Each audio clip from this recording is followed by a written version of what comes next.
Bien. Nous allons reprendre à partir du modèle conceptuel de données de notre projet.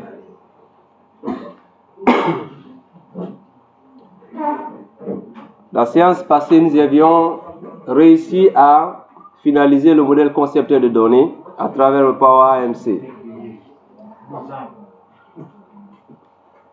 Donc, nous allons transformer ce modèle conceptuel, comme je l'avais dit, en modèle logique de données.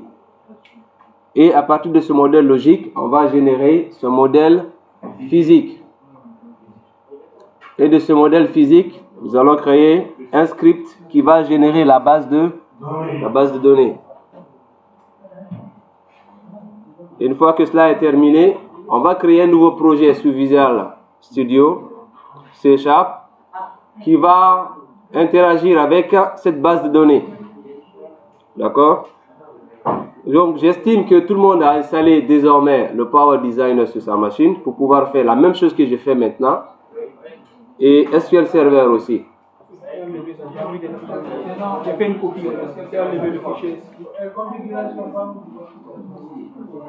Donc, je vais reprendre. Donc, j'ai pris le soin d'avoir une autre machine pour que l'on puisse reprendre ensemble, bout en bout. J'ai supprimé les traces des autres, de tout ce qu'on a fait lors de la dernière séance, pour permettre à chacun suivre pas à pas ce qu'on est en train de faire. Derrière. Donc, je disais donc la dernière séance qu'à partir du modèle conceptuel de données, je vais cliquer sur le menu outils et je clique sur générer un modèle logique de données. Générer un modèle logique de données. Il me demande de mettre à jour parce qu'il y avait un dossier déjà qui contenait ceci. Je vais créer un nouveau. Je vais appliquer. Et OK.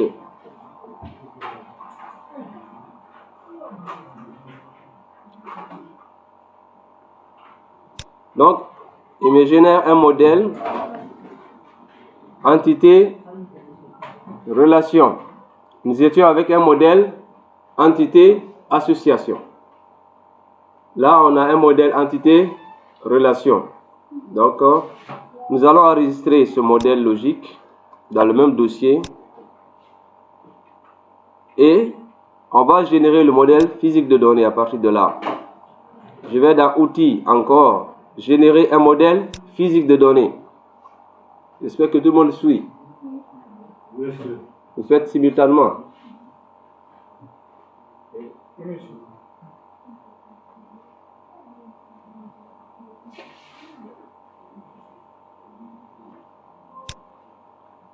Dans la boîte de dialogue, génération du MPD.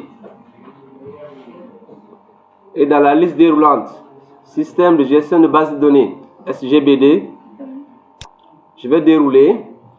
Je cherche la base de données destination ou le système de gestion de base de données cible, qui est SQL Server 2016, chez moi, pour mon cas. Maintenant, si vous avez installé une version inférieure ou une version supérieure, vous pouvez prendre la version appropriée. En tout cas, ça prend en charge jusqu'à la version 2017. Donc, ça veut dire que la version au-delà de 2017, néanmoins, vous pouvez prendre 2017, même si vous avez 2022 ou 2019, vous pouvez prendre 2017. Et ça va prendre. L'objectif, c'est que le script qui va être généré soit capable de pouvoir créer les tables et les relations entre les différentes tables. C'est ça le plus important après. Donc, je prends la version appropriée. Je change le nom du modèle. Au lieu de MLD, je vais prendre MPD. MPD.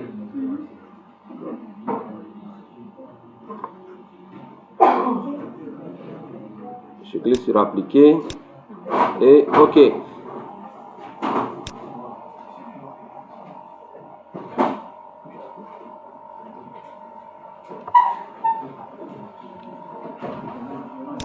Donc, ça vous envoie un modèle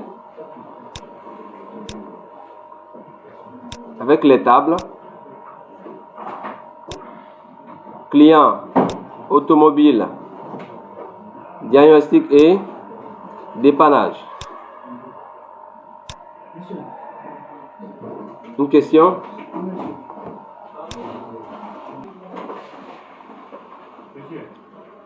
Une question? D'accord. Donc, nous avons notre modèle physique de données.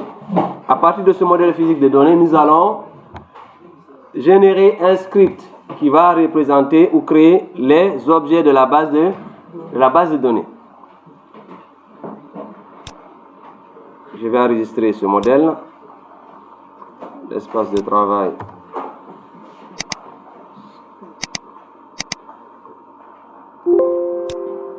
Bien.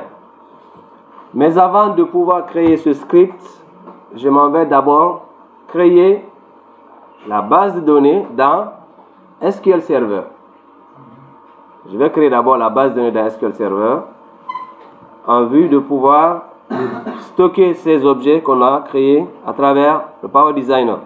Je vais lancer SQL Server à travers son interface d'administration qu'on appelle SQL Server Management Studio.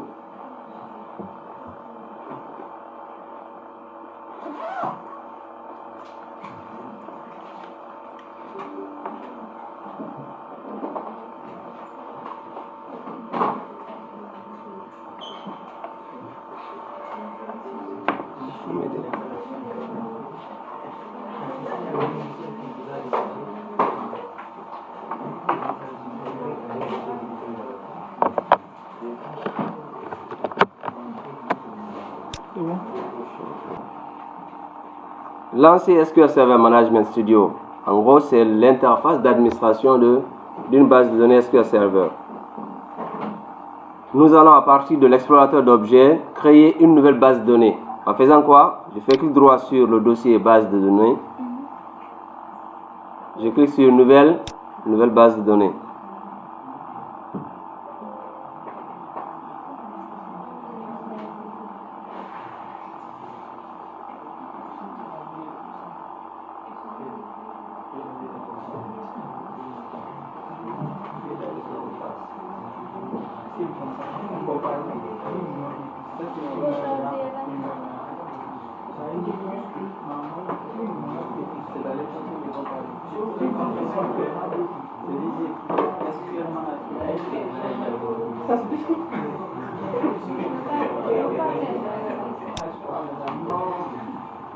Bien, donc je vais donner le nom de la base de données. On l'avait nommé comme garage. Garage. Ensuite, je spécifie l'utilisateur principal de cette base de données là. Là où c'est écrit propriétaire, je clique sur le bouton. Ensuite, je vais parcourir. Je cherche l'utilisateur SA, qui signifie System Administrator. Administrateur système. C'est un utilisateur par défaut qui est défini dans SQL Server Management Studio, qui permet, voilà exactement, en MySQL c'est l'équivalent de root. C'est bon? Après vous cliquez sur OK. Mais ce n'est pas l'utilisateur là qu'on va utiliser, qu'on va exploiter après. On va créer notre propre utilisateur, le super user propre à l'application, à la base de données. On va créer ça après.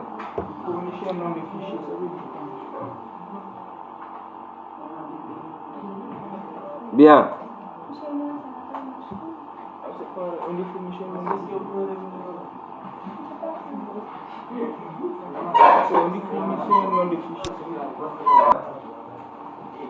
Donc, après avoir créé la base de données, nous allons dans Power Designer.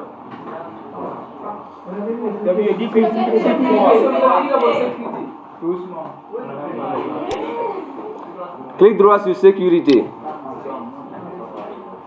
Clique droit sur sécurité. Nouveau. Cliquez sur connexion. C'est pour créer le super admin de la base de données qui va être lié lors de la connexion à notre projet SQL C#. Je répète, nous allons créer un super admin de notre base de données. Ce super admin de la base de données va être rattaché à la chaîne de connexion lorsqu'on va attaquer la partie création du projet en C#. Dans la chaîne de connexion, pour accéder à la base de données, il faut spécifier le super admin et son mot de passe. Ça, c'est impératif. C'est moi, je n'ai pas connexion ici, c'est un problème. Utilisateur. Normalement, c'est pas là-bas. Tu sors, tu viens dans sécurité. Voilà. Côté serveur. Pas ça. Regarde, est-ce que j'ai déroulé la base de données? Voilà. Oui? Oui? Super admin, on va créer ici là. Dès qu'il va nous permettre du rattachement de la chaîne de connexion. C'est ce qui va nous permettre d'attacher ou d'interconnecter notre projet. Voilà, exactement.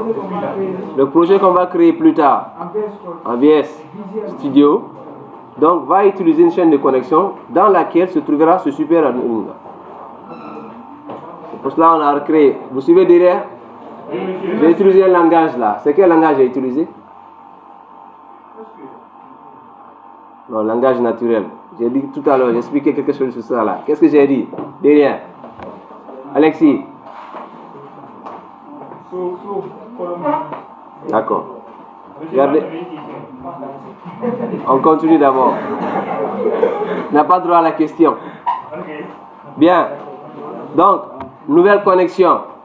Ensuite, vous choisissez authentification SQL Server. Authentification SQL Server. Dans la zone nom d'accès, on va taper un nom.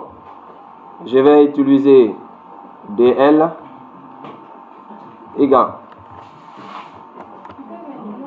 Je mets ça en minuscule. DL égal. DL égal.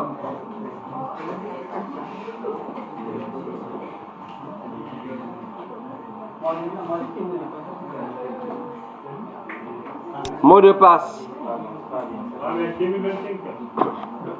Mot de passe. D majuscule. D majuscule. L majuscule. D majuscule. L majuscule. Arrobase. 20, 25. D majuscule, L majuscule, arrobase, DL, arrobase,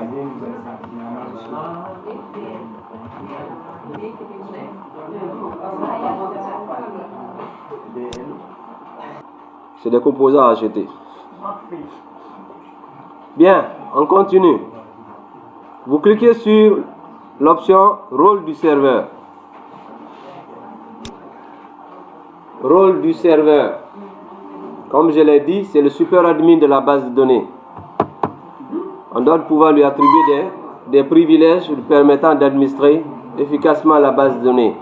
Parmi ces rôles du serveur, on va lui allouer le rôle de serveur admin et de sysadmin.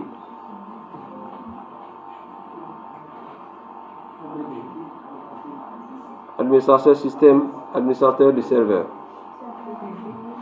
C'est des pouvoirs sur l'ensemble des objets du serveur.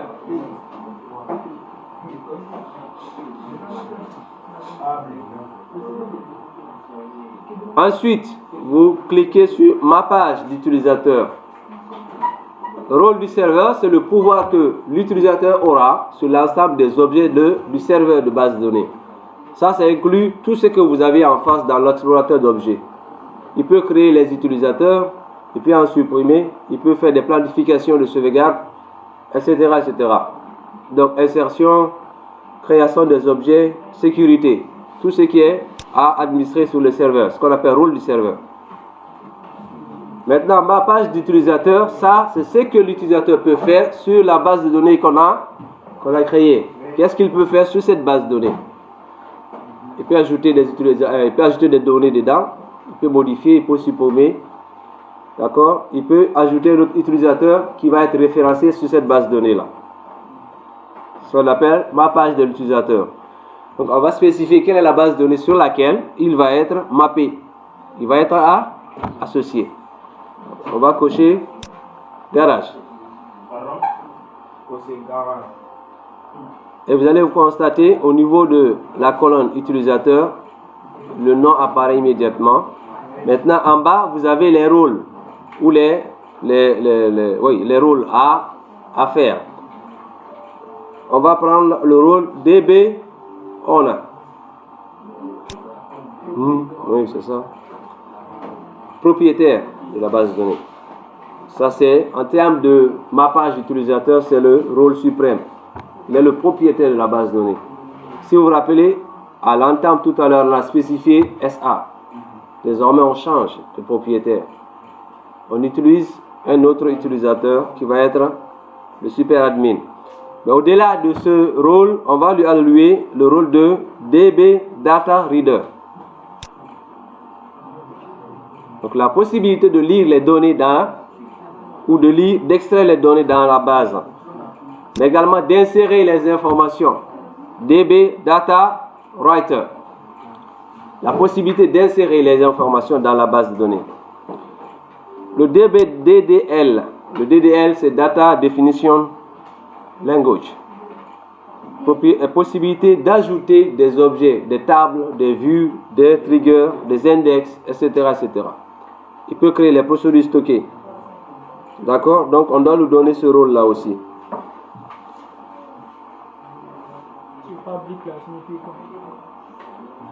Ça, c'est l'accès par défaut. Mais c'est avec un niveau très limité. C'est bon? Et après, vous cliquez sur OK. Cliquez sur OK. Bien. Donc, vous venez au niveau de la base de données garage. Au niveau de la base de données garage, regardez, il y a un plus qui est marqué en face. Vous cliquez sur le plus. Vous avez un ensemble de dossiers qui représentent les objets de cette base de données, parmi lesquels vous avez sécurité. Sécurité regorge les utilisateurs mappés à la base de données. D'accord? Donc, quand vous allez dans utilisateur, au niveau de sécurité, à l'intérieur de la base de données garage, vous allez retrouver votre utilisateur qui est là.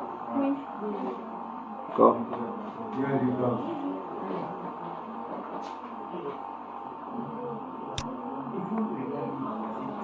Bien. Cette étape terminée, vous lancez panneau de configuration.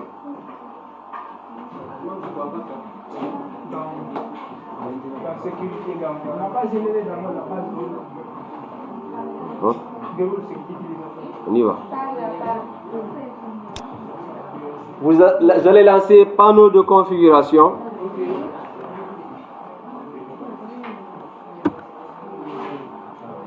Panneau de configuration.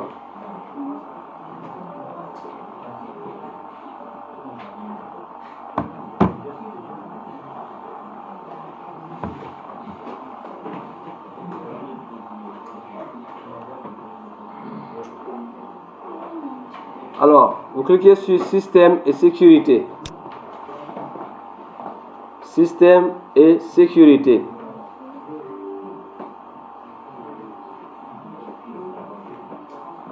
Vous cherchez outils d'administration ou bien outils Windows. Voilà.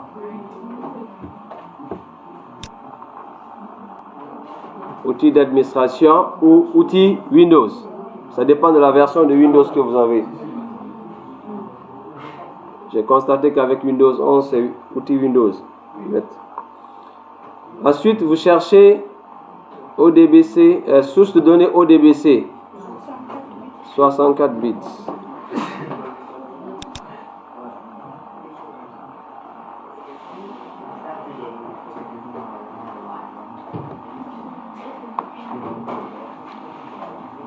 Le ODBC pour Open Database Connectivity est un pont, une sorte de pont entre plusieurs bases de données.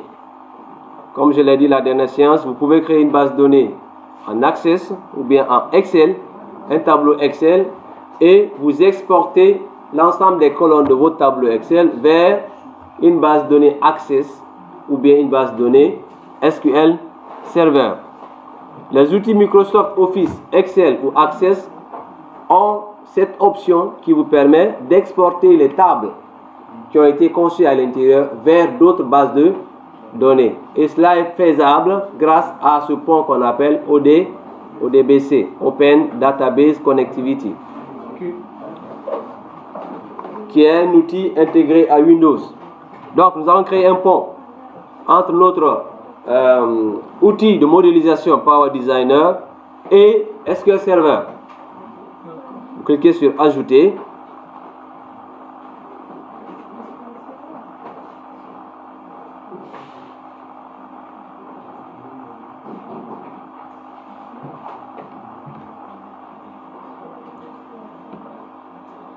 Dans la boîte de dialogue, créer une nouvelle source de données, vous sélectionnez SQL Server. SQL Server, tout court. Cliquez sur Terminer. Vous allez spécifier le nom du pont, le nom du pont, donc du ODBC. On va dire garage auto. Je vais mettre ça en majuscule, garage auto. Est-ce que c'est... Qui demande si c'est collé ou pas?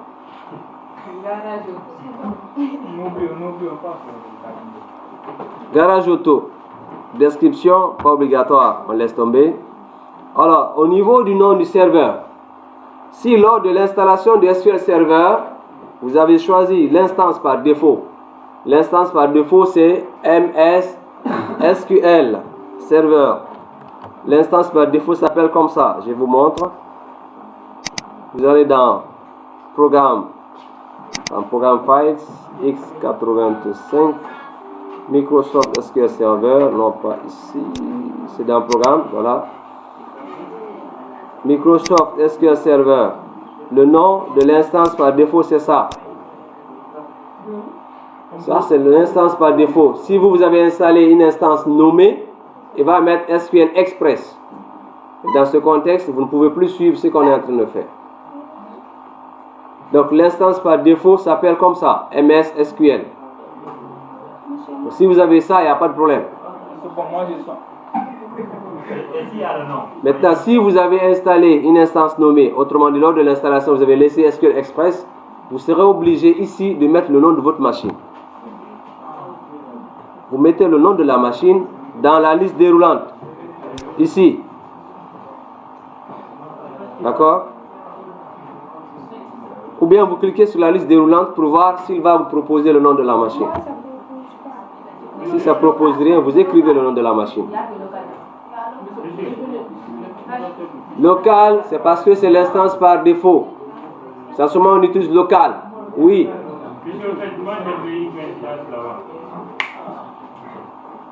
Oui.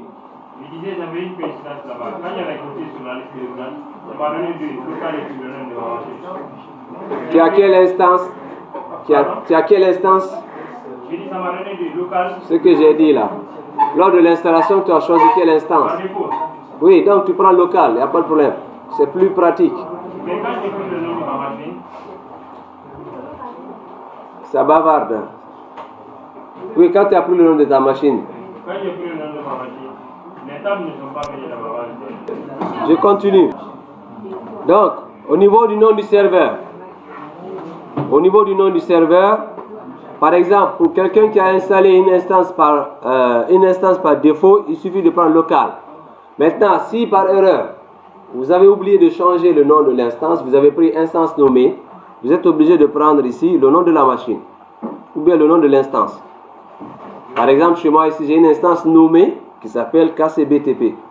Ça, c'est une instance nommée qui contient sa base de données là-bas, qui est différente de l'instance par défaut. Chaque instance contient des milliers, vous pouvez en créer des milliers de bases de données. Dans chaque instance. C'est-à-dire une instance, c'est une sorte de couverture ou de nom, ok, de la base de données. Enfin, pas de base de données, de serveur, quoi. De contenu.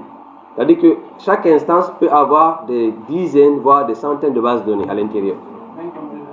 D'accord? Maintenant, tu peux changer. Par machine, tu n'as qu'une seule instance par défaut, mais tu peux aussi avoir des centaines de bases, d'instances nommées. Tu peux en créer autant que tu souhaites. Maintenant, dans chaque instance, tu peux créer aussi des centaines de bases de données. C'est comme ça. Donc, je prends local. Si ça ne figure pas, vous pouvez écrire à la main. Je clique sur suivant.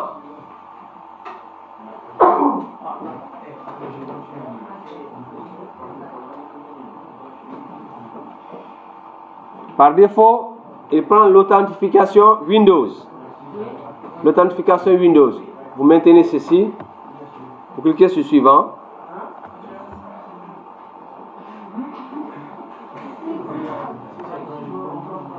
Vous cochez changer la base de données par défaut. Vous cochez changer la base de données par défaut. Ensuite, vous sélectionnez garage. Vous sélectionnez garage.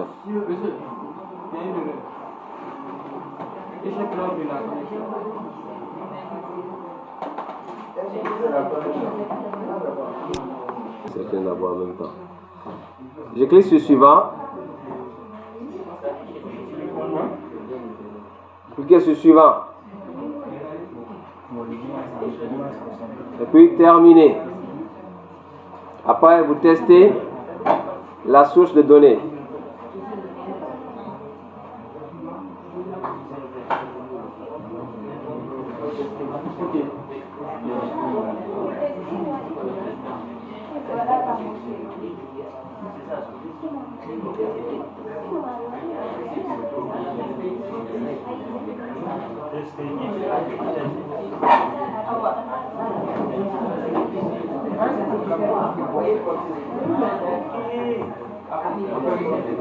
Après, vous cliquez sur OK.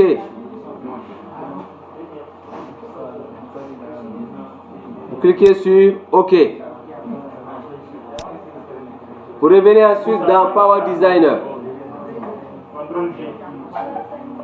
Revenez ensuite sur Power Designer.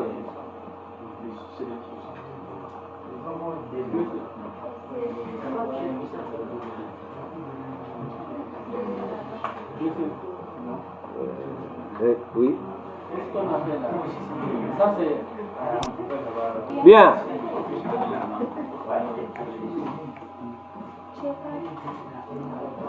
Vite, il faut sélectionner la base. J'étais déjà démontré ça. Maintenant, je vais cliquer sur SGBD. Générer la base de données. Générer la base de données. À partir du modèle physique. Bien. Par défaut, il va générer un script, donc un fichier SQL qui contient les codes SQL de création de différentes tables. Par défaut, il le nomme créer base. Vous changez le nom. On va par exemple dire, ça s'appelle script garage. Script garage.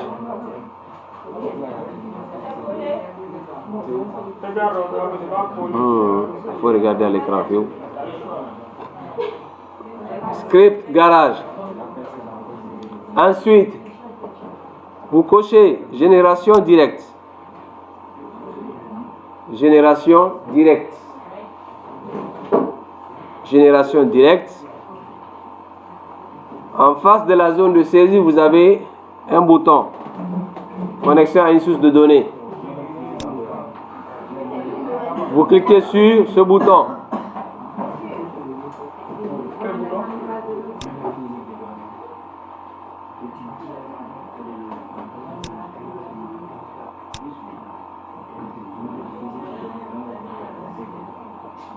C'est bon? Dans la liste déroulante, vous cliquez sur Garage Auto.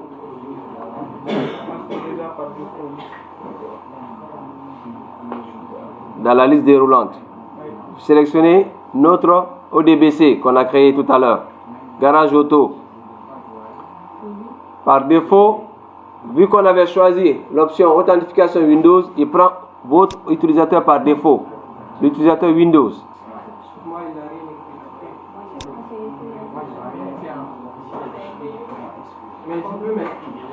Vous mettez votre nom d'utilisateur. Ensuite, vous spécifiez le mot de passe. Votre mot de passe Windows. Il faut écouter ce que je dis, ça vous permettra de comprendre. On a dit authentification Windows. Vous n'avez pas besoin de dire à moi, il n'a rien mis. Quand je dis authentification Windows, ça veut dire vous mettez votre nom d'utilisateur Windows, à moins que vous ne le connaissez pas. Et votre mot de passe, pour vous authentifier à Windows.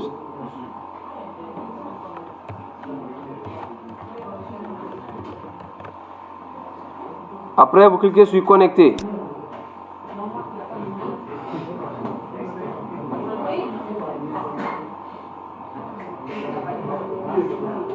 Cliquez sur appliquer. Enfin, OK.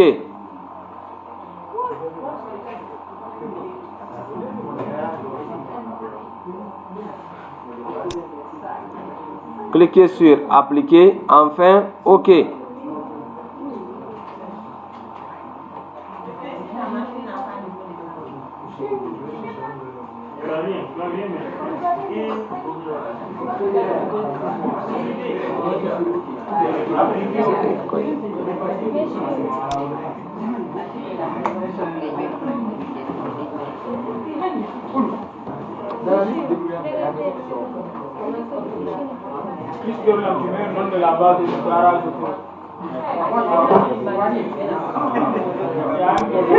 Donc je souhaite que vous sélectionniez les éléments, les textes qui se trouvent en bas carrément à la fin. Vous sélectionnez les textes qui sont vers la fin et vous supprimez. D'accord?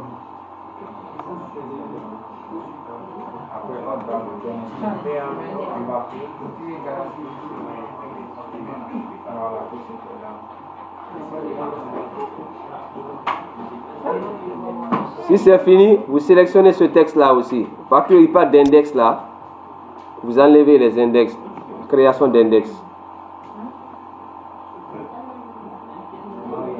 Parce qu'il a parlé de création d'index, vous enlevez. Voilà. Jusque là, c'est bon.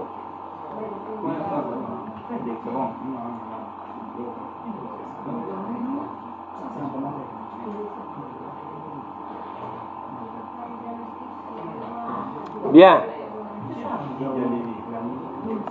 Donc, vous allez constater que l'ordre de création des objets ou des tables, voilà, est inversé. Il ne respecte pas, disons, l'ordre dans lequel normalement ça devait être. On doit créer en principe la table client, et après automobile, ensuite diagnostic et enfin dépannage. Donc, on va changer cet ordre-là. Alors, ce que je vais faire, je vais sélectionner ce texte pour l'envoyer dans un éditeur intelligent et travailler dessus. Je sélectionne l'ensemble. Hein. Après, je vais dans un éditeur intelligent.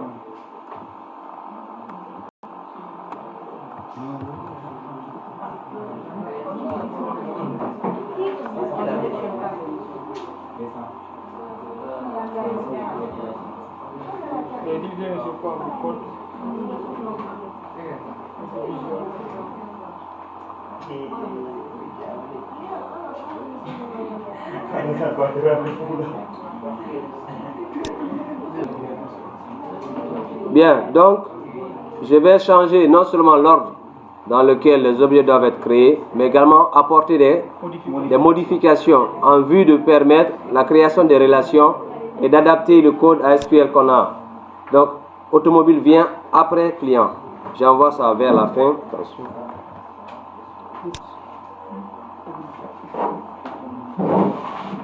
Automobile vient après client.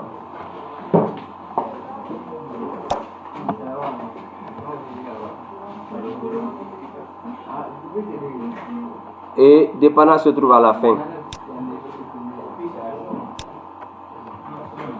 Dépannage vient en fin de position.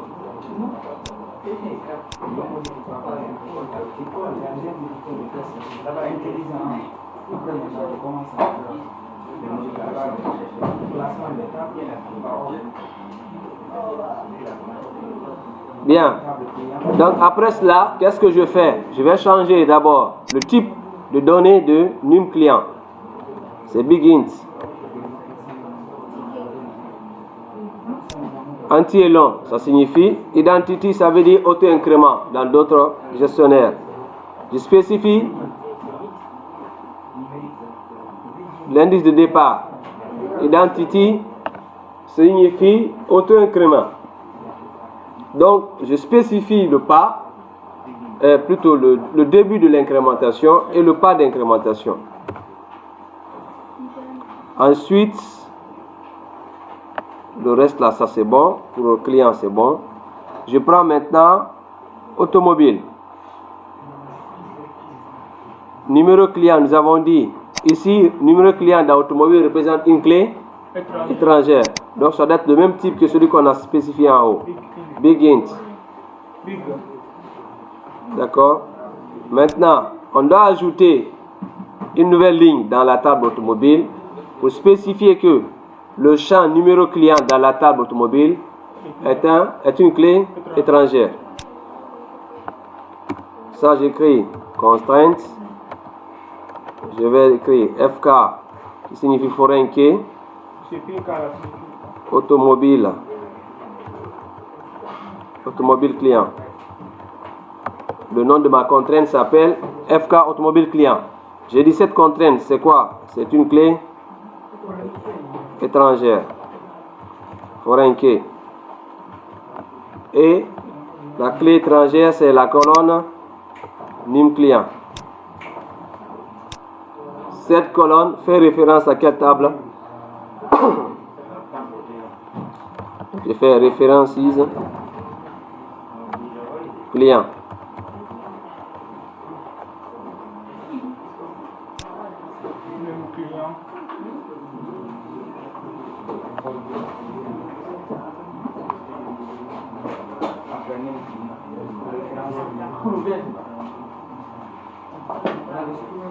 C'est bon?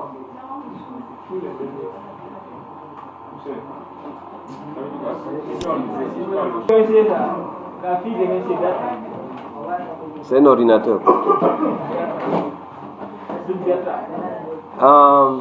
Je me rappelle de ce nom avec c'est Star Wars. Bien, ID. Silence, s'il vous plaît. Vous allez dans la table diagnostic. ID diagnostic, on prend encore begins. Numérique, c'est réel. Alors que les identifiants automatiques sont normalement entiers, quoi. Identity 1,1. Départ et pas. Point de départ et l'incrémentation, le pas d'incrémentation. On crée une nouvelle contrainte.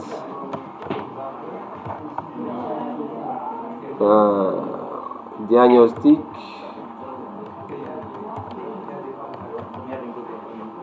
Diagnostic automobile. Foreign key. Foreign key, c'est immatriculation. Immatriculation. References automobile.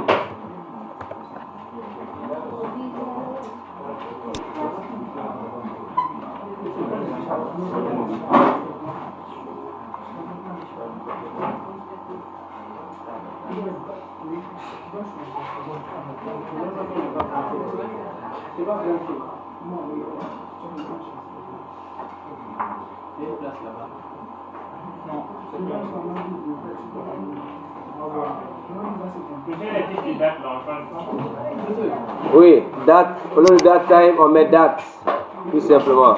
Date. Date. Une question?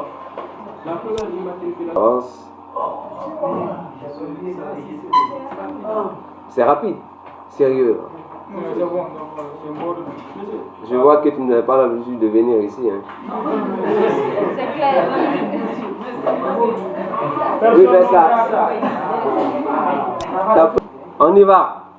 Maintenant, dans dépannage, on va changer aussi l'ID, c'est Big Int. Identity, bon, on peut ne pas spécifier 1-1. On laisse comme ça.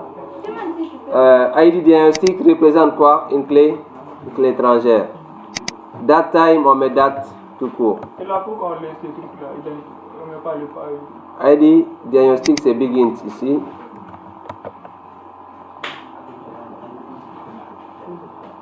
ID diagnostic, c'est Big Int.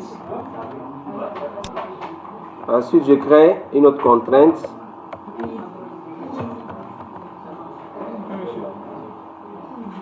Dépannage. Diagnostic. Dépannage diagnostic.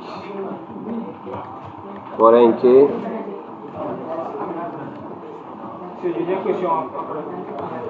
References diagnostic.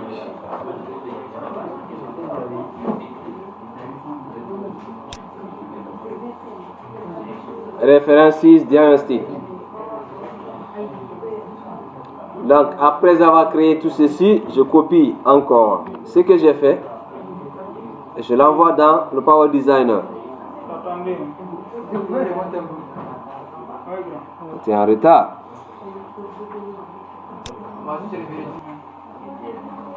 Je remplace la ligne de création de table. Je remplace par ceci.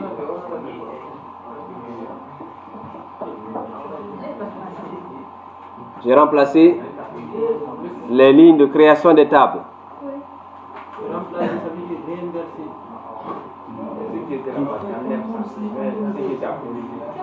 Ensuite, je clique sur exécuter. Exécuter. Et tout devait bien se passer jusqu'à la fin. Donc, instruction SQL correctement exécutée. Gardez le silence. Ensuite, ou enfin, je viens dans SQL Server. Je fais clic droit sur le dossier table. Gardez le silence derrière. Je viens dans SQL Server. Je fais clic droit sur le dossier table. De actualiser. Je déroule. Et j'ai mes tables que j'ai générées. Ensuite, je vais créer un diagramme de la base de données. J'ai un problème.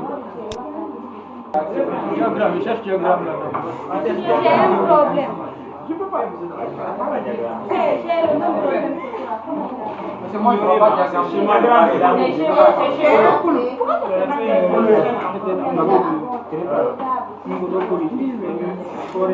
C'est pas faire, c'est pas faire, c'est forain. Modifie ça, tu mets annule d'abord. Annule.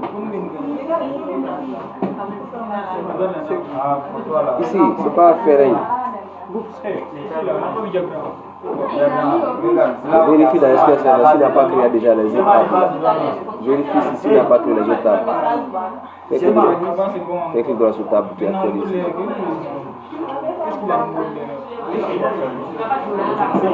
Actualiser. Donc, je reprends. Non, c'est en bas, exécuter. Pas bon. On est d'incidence. On dit il manque 27 bases de données, un ou plusieurs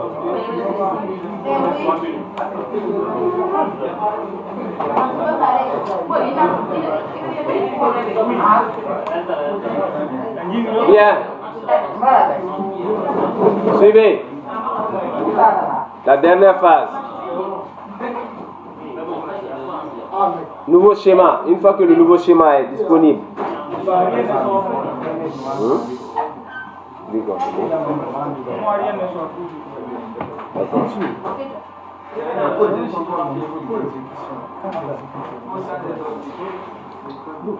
On a mis ça dans un éditeur pour que vous puissiez mieux voir, que vous regardiez exactement tel qu'il est fait, que vous puissiez le faire. Comment est-ce que c'est possible que vous n'allez pas voir ce qu'il y a et faire des erreurs encore? C'est extraordinaire. Oui.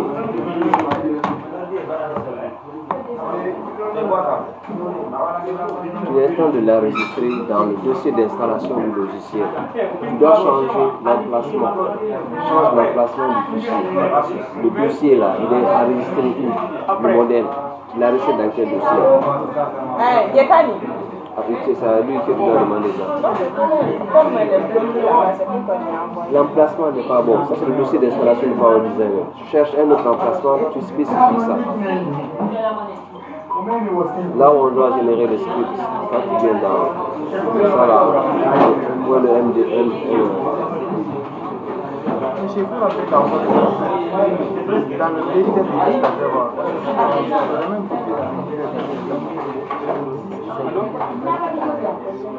le câble est avec nous. Ici, là, change d'emplacement.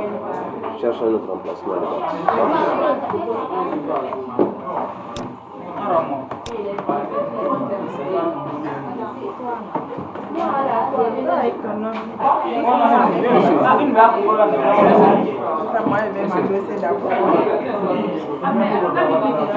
Regarde là où tu es forain, comment c'est écrit. Vérifie tout, parce qu'il y a un endroit où il demande forain. Vérifie tout. Donne-moi le câble là. VGA. As de